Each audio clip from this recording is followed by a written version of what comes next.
কাজ যেটা পার্টির কাজ ছিল সেটা প্রায় হয়ে গেছে, এখন বিএলওরা করছেন।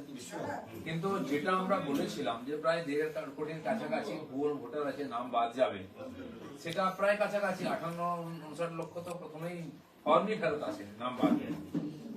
এরপরে যে ফর্মগুলো এসেছে একাধিক জায়গায় নাম আছে, ডাকছে, জিজ্ঞেস করছে আপনি কোথায় ভোটার থাকতে চান, কারো কাছে SMS মেসেজও আসছে।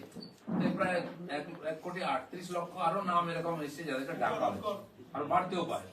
তো আমার মনে হয় সেখান থেকে কিছু ছাঁট বেরোবে। তো আমাদের বক্তব্যের দিকেই যাচ্ছে পরিস্থিতি।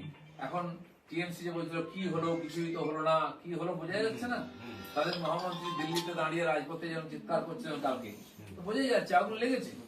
মমতা ব্যানার্জি এখনো চিৎকার করছেন সকাল বিকাল, এই করে দেবো, তাই করে দেবো, দেখে নেবো। কেন? ঠান্ডা মাথায় বসুন না, ঠান্ডা ঠান্ডা কুল কুল। আমি তো বলছি টিএমসি কে এইভাবে দেখতে চাই আমরা, কিন্তু সম্ভব নাই, কারণ আগুন লেগে গেছে। এই যে 1-1.5 কোটি নাম যদি মাইনাস হয়, তো টিএমসি থাকবে কোথায়? আর এটা সত্য কথা, তথ্যই তার প্রমাণ দিচ্ছে।